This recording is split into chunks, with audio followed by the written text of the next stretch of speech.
I don't need to notify you that the sample paper has been released by the consortium.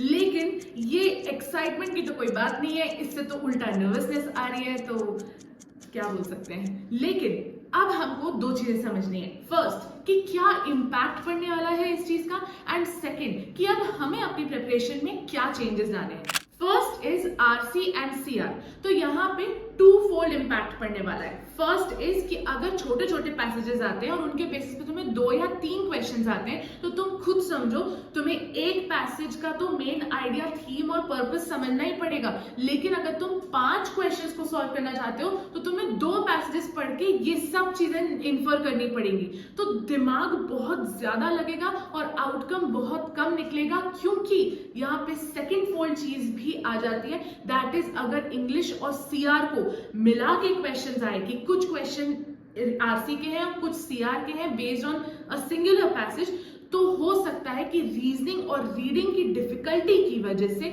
या reasoning और reading के बीच के contrast की वजह से आप बहुत ज्यादा नेगेटिव मार्किंग लेके आओ, क्योंकि आरसी से सीआर में ब्रेन को चेंज होना भी बहुत जरूरी है।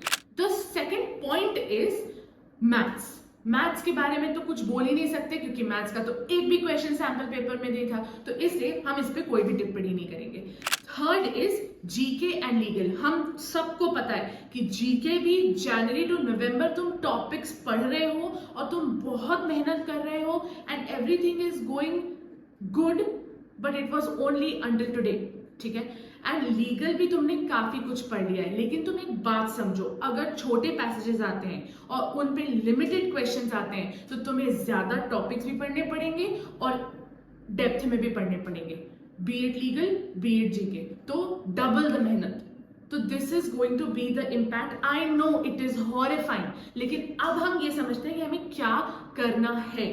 हमें जीके और लीगल पढ़ने में ज्यादा दिमाग लगाना पड़ेगा, क्योंकि इसका बेसिक पढ़ना भी बहुत जरूरी होता है। हो सकता है माइनर एक्ट्स में से भी पैसेजेस आ जाए, तो ये दोनों चीजों को हम बहुत अच्छे से करने की कोशिश करें।